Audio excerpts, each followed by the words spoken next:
بسم اللہ الرحمن الرحیم۔ ناظرین السلام علیکم، میں ہوں آپ کا میزبان صابر شاکر۔ تازہ ترین خبروں، اطلاعات اور تبصروں کے ساتھ پاکستان کے حالات و واقعات اور سیاسی صورتحال کا لیتے ہیں جائزہ۔ آج ہے 22 اکتوبر اور دن ہے بدھ کا۔ بہت امپورٹنٹ ڈیولپمنٹس ہو رہی ہیں، اور جو ایک سیاسی اور عسکری اتحاد بنا ہوا تھا مسلم لیگ نواز اور ہماری فوجی قیادت کے درمیان، پیار و محبت کی سیاسی داستان چل رہی تھی اور ایک دوسرے کے ساتھ ڈٹ کر کھڑے تھے، اب کچھ ایسی اطلاعات اور ایسی خبریں آ رہی ہیں، چلائی جا رہی ہیں یا پھر فیڈ کی جا رہی ہیں کہ جناب یہ جو سیاسی اور عسکری اتحاد تھا مسلم لیگ نواز کا، شریف خاندان کا، مریم صاحبہ کا فوجی قیادت کے ساتھ، یہ اب پارا پارا ہونے والا ہے، اور اب اس میں شگاف پڑ رہے ہیں اور بہت بڑے بڑے شگاف پڑ رہے ہیں۔ ہم ذرا تھوڑا سا اس کا جائزہ لیں گے کہ آخر کیا وجہ ہوئی اور ایسے کون سے حالات و واقعات ہیں جس کی وجہ سے اب جو کہ بہت قریب تصور کیے جاتے ہیں جنرل عاصم منیر صاحب کے،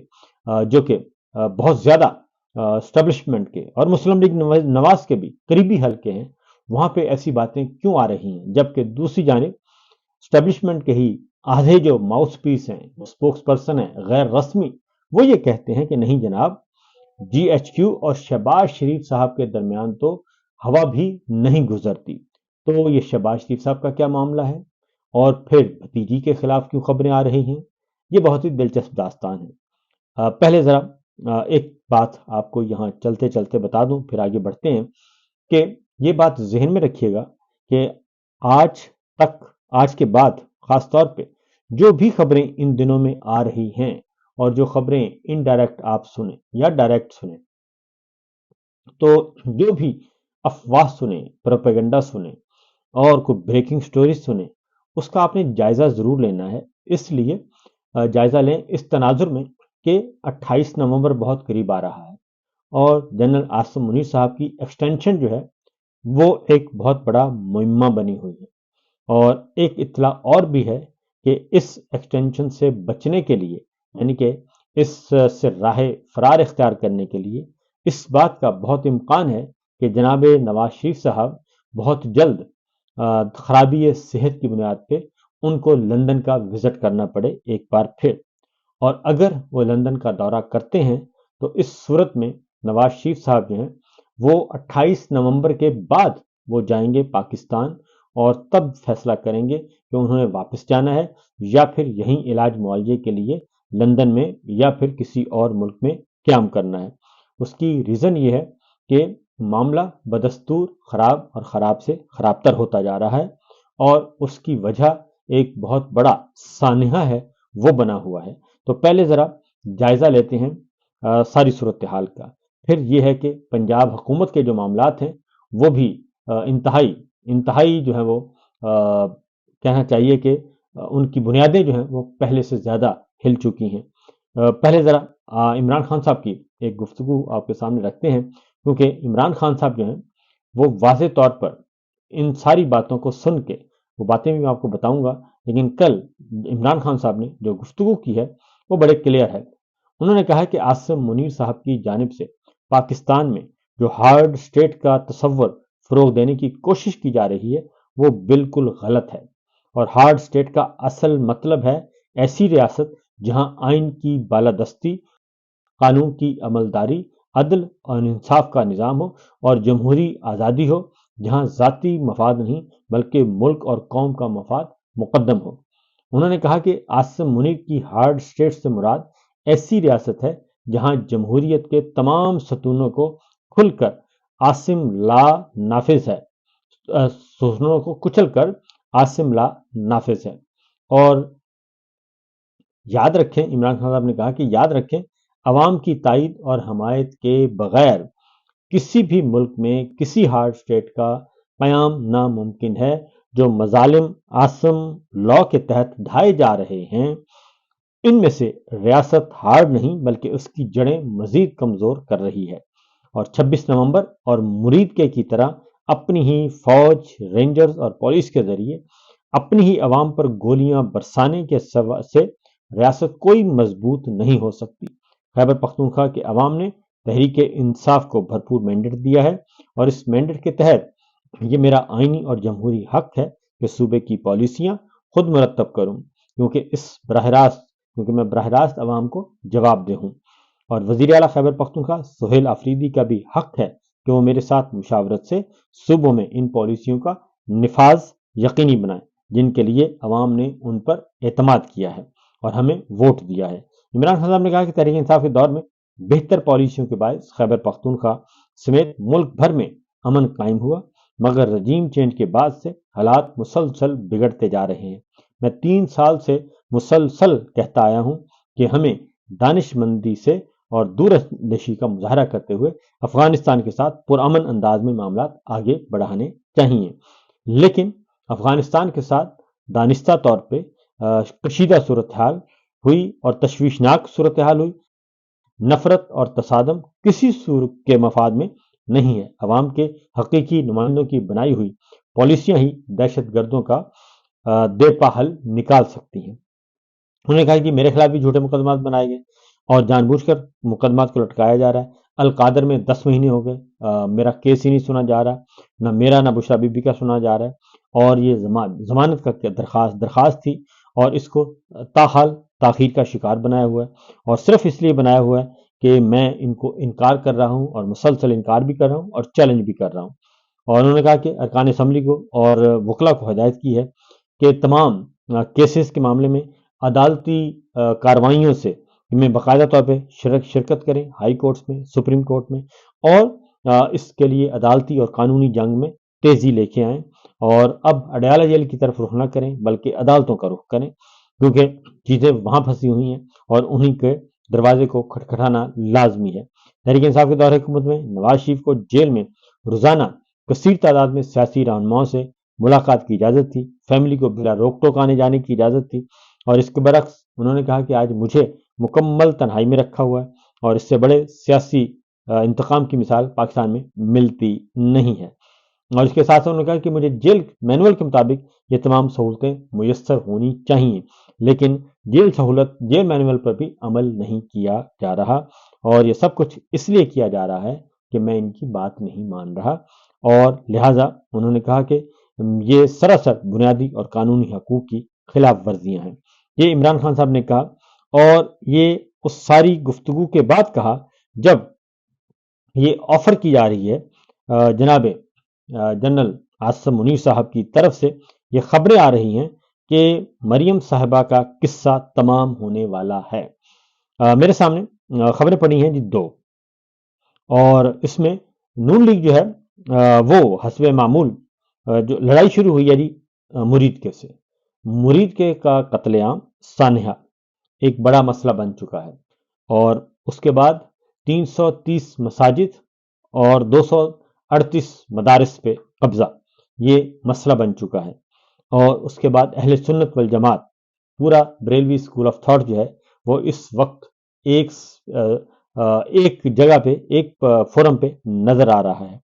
اور ان کے آپس میں اگر کوئی اختلافات تھے تو وہ اختلافات بھی ختم ہوتے جا رہے ہیں، اور اس لیے یہ ڈیمانڈ کی جا رہی ہے مسلسل کہ یہ چیزیں درست نہیں ہیں۔ اب دو ہمارے سامنے ہیں جی، 2 معاملات ہمارے سامنے ہیں جو کہ اس وقت کلیئر طور پہ 2 پیغامات وصول ہو رہے ہیں اسٹیبلشمنٹ کی طرف سے، اور 2 مختلف پیغامات ہیں، وہ میں آپ کو ایک ایک کر کے آپ کو بتاتا ہوں۔ پہلا پیغام کل آیا ہے جی محسن بیگ صاحب کی طرف سے، جو کہ انتہائی سینئر جرنلسٹ ہیں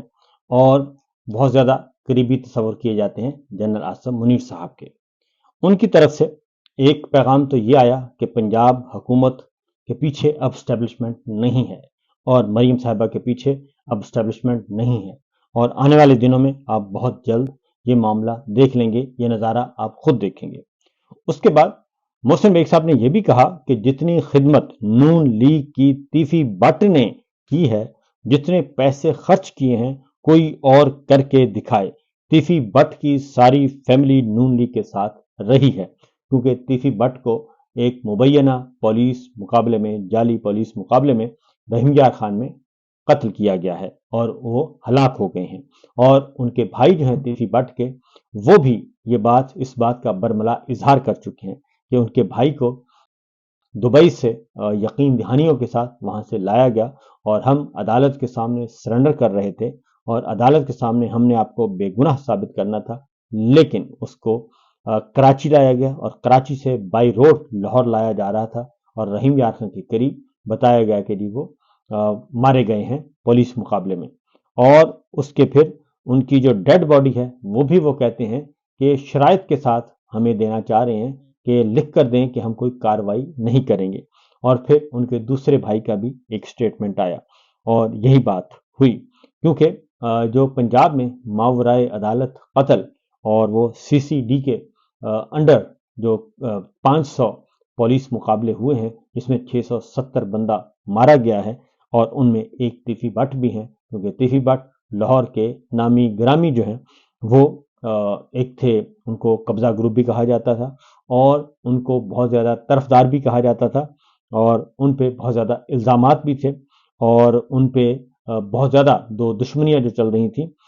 خاندانوں میں، ان میں سے وہ ایک تھے، تو لہٰذا وہ ایک نون پرسنالٹی تھے جس کی وجہ سے یہ معاملہ بڑا ہوا ہے اور پھر 670 ماورائے عدالت قتل۔ اس کے بعد جبکہ اگلی خبر ہے وہ ہے انوار کاکڑ صاحب کی، اور انوار کاکڑ آپ کو معلوم ہے کہ نگراں وزیر اعظم رہے اور بہت ہی قریبی تصور کیے جاتے ہیں، ظاہر ہے نگراں وزیر اعظم وہی بنے تھے اور وہ انہی کے نیچے جو ہے یہ سارا 8 فروری 2024 کا الیکشن ہوا اور وہ بھی اس کے حصے دار ہیں، کیونکہ وہ نگراں وزیر اعظم، ان کا کام تھا کہ الیکشن صاف شفاف کروائے جائیں، لیکن وہ بھی ان انتخابات کو صاف شفاف کرانے میں ناکام رہے۔ اس کے بعد ان کو کوئی عہدہ تو نہیں مل سکا، ہاں البتہ ان کو سینٹر بنوایا گیا۔ تو وہ کہتے ہیں کہ شہباز حکومت اور جی ایچ کیو کے درمیان بہترین ہم آہنگی ہے اور مجھے ان کے درمیان سوئی بھی گزرتی ہوئی نظر نہیں آ رہی۔ یہ ون پیج ماضی کے ون پیج سے مختلف ہے، اس مرتبہ عسکری اسٹیبلشمنٹ اور حکومت کے درمیان اختلافات کے بجائے اتفاق رائے ہے، یہ انوار الحق کاکڑ صاحب کہتے ہیں۔ تو لیکن ایک اور میں آپ کو سناتا ہوں جی، میں نے آپ کو بتایا ایک تو جو قتل عام والا معاملہ اور دوسرا ایک اور مسئلہ بھی ہے، اور وہ ہے خاص طور پہ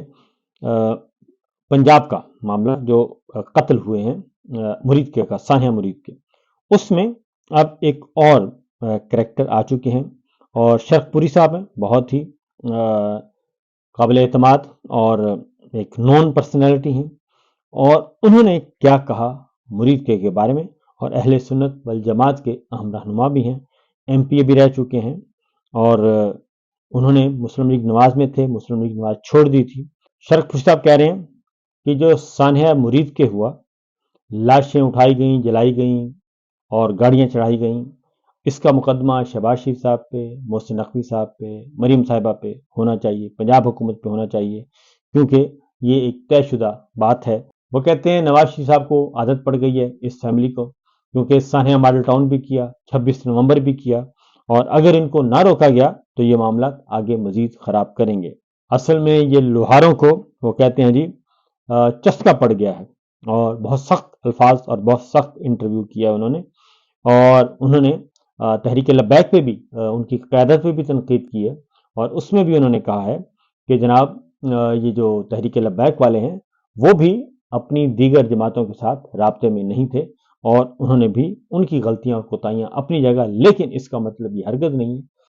کہ حکومت یا حکومتی ادارے ان کو قتل عام کریں اور ان کے اوپر لاشوں پہ گاڑیاں چڑھائیں یا ان کو مارا جائے۔ یہ معاملہ جو ہے وہ بہت زیادہ پھیلتا جا رہا ہے اور صورتحال خراب سے خراب تر ہوتی جا رہی ہے۔ وہ کہتے ہیں جی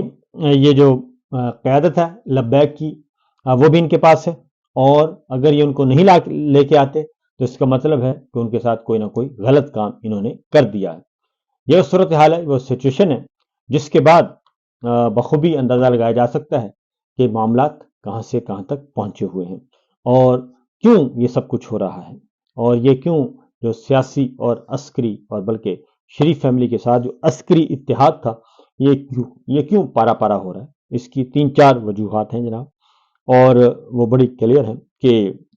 ایک تو 28 نومبر کا معاملہ ہے، اور دوسرا پبلک پریشر ہے اور اندر سے یہ کہا جا رہا ہے کہ آپ کی جو پالیسیاں ہیں وہ ان پالیسیوں کے ساتھ آپ کا جو سیاسی ایجنڈا ہے، جو پولیٹیکل بیانیہ ہے، اس کے ساتھ آگے نہیں بڑھا جا سکتا، کیونکہ پاکستان کو نقصان ہو رہا ہے۔ اور مریم صاحبہ جو ہیں اور پنجاب حکومت جو ہے، اور پھر یہ کہ پولیس کے ذریعے، فورسز کے ذریعے یہ مڈ بھیڑ ہونا اور مسلسل قتل عام کے الزامات جو ہیں، یہ قابل برداشت نہیں ہیں، یہ نہ ادارے کے لیے، نہ ملک کے لیے، نہ پاکستان کے لیے، نہ عوام کے لیے۔ تو اس لیے یہ سچویشن جو ہے وہ خراب سے خراب تر ہوتی جا رہی ہے۔ فی الوقت اتنا ہی، اجازت دیجیے، اللہ حافظ۔